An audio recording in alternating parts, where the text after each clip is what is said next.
إن الحمد لله نحمده ونستعينه ونستغفره ونتوب إليه من شرور أنفسنا وسيئات أعمالنا. من يهدي الله فهو المهتد ومن يضلل فلن تجد له وليا مرشدا. وبعد، فإن أصدق الحديث كتاب الله تعالى، وخير الهدي هدي محمد صلى الله عليه وسلم، وشر الأمور محدثاتها، وكل محدثة بدعة، وكل بدعة ضلالة، وكل ضلالة صاحبها في النار. أعاذني الله وإياكم من النار. يا أيها الذين آمنوا اتقوا الله حق تقاته ولا تموتن إلا وأنتم مسلمون. يا أيها الذين آمنوا اتقوا الله وقولوا قولا سديدا يصلح لكم أعمالكم ويغفر لكم ذنوبكم، ومن يطع الله ورسوله فقد فاز فوزا عظيما. وها نحن أيها السادة الأعزاء في هذه الجمعة المباركة إن شاء الله، ونحن في الجزء 33 سنتناول فيه إن شاء الله تبارك وتعالى موضوعنا الكبير، ألا وهو العلم الحق ضد نظرية التطور والإلحاد. وسنتناول في هذا الجزء إن شاء الله تبارك وتعالى حديثا حول هل قتل العلم الإيمان بالله تبارك وتعالى. وأتناول مع إخواني الكرام برهان المعلومات. ففي عام 1953 ميلادي أيها الإخوة، أخبر تشينج فرانسيس كريك زوجته أنه وجد هو وزملاءه، أو بمعنى آخر اكتشف سر الحياة، سر التركيبة الكيميائية للحامض النووي DNA، حيث توجد المعلومات لبناء البروتينات بشفرة معينة. فزوجة فرانسيس كريك لم تصدقه، إلى أنه لما حاز هو وجيمس واتسون على جائزة نوبل لاكتشافهما الحلزون المزدوج والشهير بالحامض الريبوزي النووي ناقص الأكسجين، والذي هو مخزن لغة الحياة. فهناك أيها الإخوة قدرة هائلة ومذهلة لهذا الشريط، شريط DNA الميكروسكوبي، لإيواء هذا الجبل من المعلومات، والذي يرمز إليه أيها الإخوة ب4 حروف من الرموز الكيميائية. وقيل إن DNA هو مخزن المعلومات لعمليات تصنيع دقيقة، والذي ترتبط فيه الأحماض الأمينية بالروابط الصحيحة. ولما أعلن عن اكتشاف هذا الحامض النووي DNA من طرف جيمس واتسون والبروفيسور فرانسيس كريك، قال الرئيس كلينتون عن هذا الاكتشاف: إن العلماء يتعلمون اللغة التي خلق الله بها الحياة. وقال عالم الجينات فرانسيس كولينز رئيس مشروع الجينات البشرية: إن الحامض النووي هو كتاب تعليماتنا، وهو معروف مسبقا لدى الله تبارك وتعالى. وبدأت المناقشة أيها الإخوة، فقال بيرنارد أولاف كبيرس مؤلف كتاب معلومات عن أصل الحياة، يقول إن المشكلة في موضوع أصل الحياة تساوي مشكلة أصل المعلومات البيولوجية. وقال ستيفن مير: نحن نعلم أن الحامض النووي هو المخزن للشفرة الرقمية التي تحتوي على التعليمات التي تبلغ آلة الخلية بكيفية بناء البروتينات. لقد أدرك أيها الإخوة البروفيسور كبيرس بأن هذه عقبة هامة في تفسير كيف بدأت الحياة، وكذلك من أين تأتي هذه المعلومات الجينية. فقال ستيفن مير: في الخمسينات والستينيات أدرك البيولوجيون أي علماء الأحياء أن الوظائف الهامة للخلية يؤديها البروتين الذي هو نتاج تجميع التعليمات المخزونة في الحامض النووي DNA.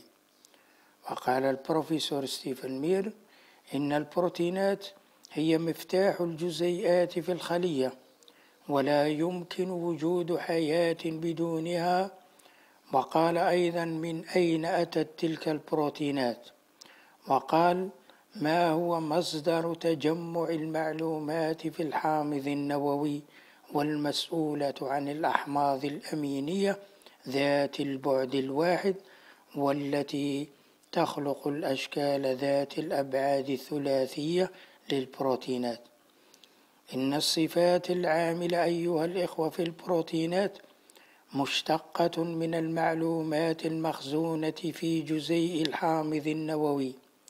ولذلك يشير ستيفن مير: إن الحامض النووي يشبه إلى حد كبير بالمكتبة. ففي الحامض النووي أيها الإخوة توجد خطوط طويلة من A والC والG والT، والمرتبة بدقة لكي تخلق تركيبة البروتين وتشكيله، ولكي تنشئ بروتينا واحدا فإنك تحتاج إلى ما بين 1200 إلى 2000 حرف وأساس، والتي هي عبارة عن قدر كبير من المعلومات. فإذا لم تستطع تفسير تلك المعلومات ومن أين جاءت، فأنت لن تستطيع أن تعرف الحياة، لأن المعلومات هي التي تجعل الجزيئات تؤدي وظيفتها بطريقة فعلية.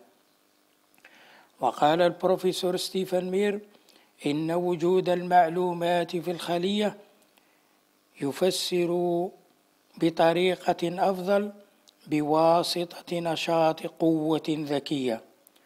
ويشير أيضا إن محاولة تفسير أصل الحياة بمعزل عن مكوناتها الكيميائية قد مات الآن، فمبدأ الطبيعة لم يعد بإمكانه أن يجيب على المشكلة الأساسية، وهي كيفية الانتقال من المادة والطاقة إلى الوظائف البيولوجية بدون إدخال معلومات ذكية.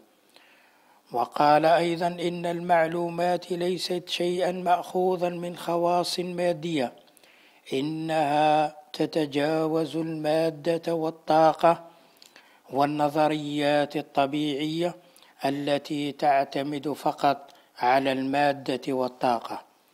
فإنك لن تستطيع أن تفسر المعلومات والذكاء فقط، الذي تستطيع من ذلك تفسير أصل الحياة. وقال أيضا إن المعلومات هي السمة المميزة للعقل، ومن خلال الأدلة الجينية والحيوية يمكننا أن نخمن بوجود عقل أعظم بكثير من عقلنا، فهو عقل واع وله هدف وحكيم، وأنه مصمم ذكي، وهو خلاق مدهش ولا شك في هذا. وقال مير أيضا: أي شيء آخر يمكن أن يفسر الظهور السريع للاختلافات في المخلوقات المعقدة التي تكونت والتي لم تتجاوز المرحلة الانتقالية في سجل الحفريات. وقد فرض الاستنتاج نفسه، وهو وجود ذكي، فرض دليل وجوده من خلال 4 من الرموز الكيميائية في الشفرة الجينية. وهنا أيها الإخوة يستنتج البروفيسور ستيفن مير إن الخالق هو الذي وقع بخط يده كل خلية. وهنا يقول الصحفي الشهير لي ستروبل: ومثلما أني انبهرت بالحامض النووي فكذلك انبهرت بالمخ البشري، وهذا المخ الذي يزن 3 أرطال به 10,000 مليون خلية عصبية، وكل منها يرسل أليافا أو نسيجا كافيا لخلق آلاف الملايين من الروابط، وهذا يساوي عدد الأوراق في مكتبة كبيرة تغطي 1,000,000 ميل مربع. وهنا أيها السادة الأعزاء، وما دام أننا تكلمنا حول العقل البشري، فيقول الفيلسوف مايكل روس: لماذا تمتلك مجموعة من الذرات القدرة على التفكير؟ لماذا وأنا أكتب الآن أستطيع أن أفكر فيما أفعله؟ لا أحد ولا حتى الداروينيون والملاحدة يبدو أن لديهم إجابة على ذلك، إذ ليس هناك إجابة علمية على ذلك. وهنا أيها السادة الأعزاء يقول جي سي مورلاند: وجي سي مورلاند تلقى أيها الإخوة تدريبه العلمي في جامعة ميزوري، حيث حصل على درجة الدكتوراه في الكيمياء، ثم حصل أيضا على درجة الماجستير في كلية اللاهوت بدالاس، وحصل أيضا على دكتوراه في الفلسفة في جامعة كاليفورنيا. فيقول أيها الإخوة جي سي مورلاند: إن الوعي هو ما تنتبه إليه عندما تفحص أفكارك ومشاعرك، أي عندما تنتبه لما يدور بداخلك. فالوعي أيها الإخوة يتكون من الأحاسيس والأفكار والعواطف والرغبات والمعتقدات والاختيار الحر الذي يجعلنا أحياء ويجعلنا كذلك منتبهين. وإذا كان الوعي غير موجود في العالم، فيقول البروفيسور جي سي مورلاند: سأعطيك مثالا: يظل التفاح أحمر اللون ولكننا لا ننتبه لذلك ولا نشعر به. ويقول جي سي مورلاند: الروح غير مادية وهي مميزة عن الجسد. إن الروح والوعي لا يمكن رؤيتهما. وقال الفيلسوف جيفري ميديل: إن ظهور الوعي هو سر غامض، فقد فشلت المادية أن تجد إجابة لذلك. وهنا يعقب البروفيسور جي سي مورلاند: هذا وهو يثبت القصد. لا يمكنك أن تحصل على شيء من لا شيء، فلو لم يوجد إله عندئذ سيكون تاريخ الكون كله حتى ظهور المخلوقات الحية تاريخ مادة مثبتة لا وعي لها، ولن تكون لدينا أي أفكار وأي معتقدات وأي مشاعر وأي إحساسات وأي تصرفات حرة وأي اختيارات أو أهداف. وببساطة سيكون هناك حدث طبيعي يتلو حدث آخر ويحدث طبقا لقوانين الفيزياء والكيمياء.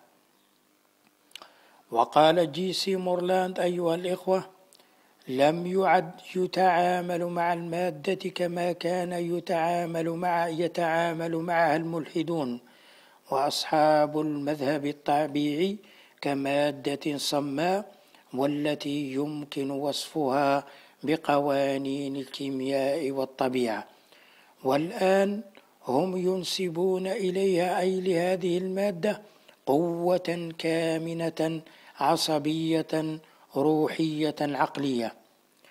ويقول جي سي مورلاند: إن العلماء اليوم يقولون بألسنتهم بأن العالم بدأ ليس فقط بالمادة ولكن بمادة تحمل صفات عقلية وجسدية في نفس الوقت، ومع ذلك فهم لا يستطيعون تفسير من أين جاءت هذه الخواص العقلية في المقام الأول.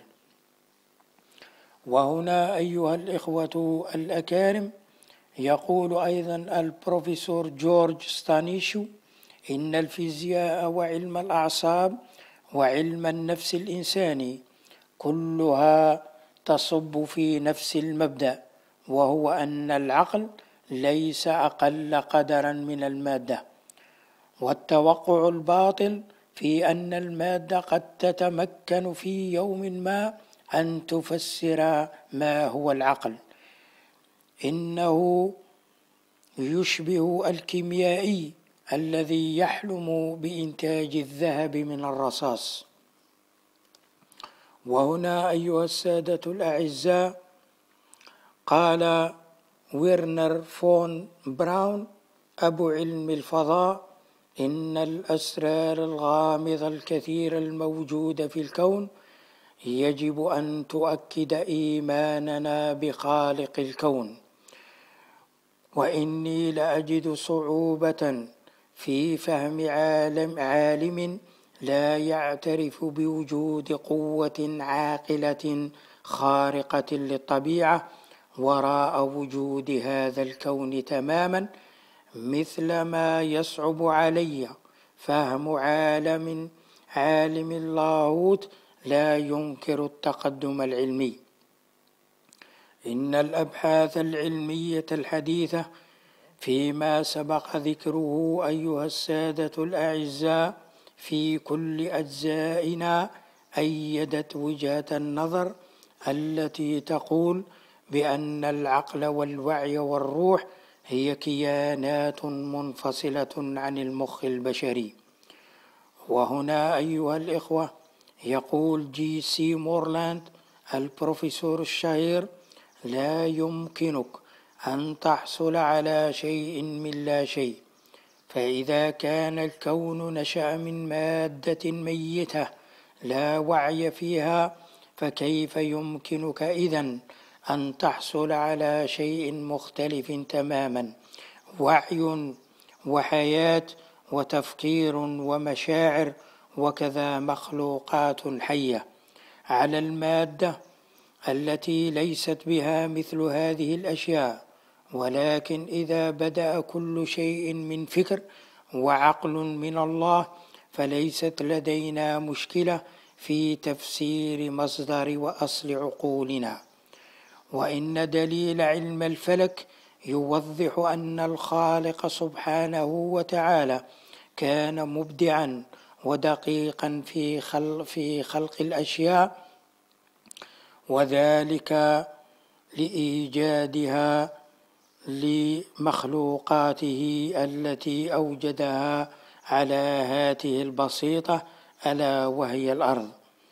وهنا أيها الإخوة يقول جونزاليز وريتشاردر إن وجود الله تبارك وتعالى وهو المدبر في هذا الكون هو الذي يعطي معنى لكثير من جوانب معرفتنا واختياراتنا مثل هذا النظام، وكذا ثمار العالم المادي. وإلى هنا أيها السادة الأعزاء نتوقف عند هذا الحد إن شاء الله تبارك وتعالى، وإلى حلقات مقبلة إن شاء الله تبارك وتعالى، وأستودعكم الله الذي لا تضيع ودائعه، والسلام عليكم ورحمة الله وبركاته.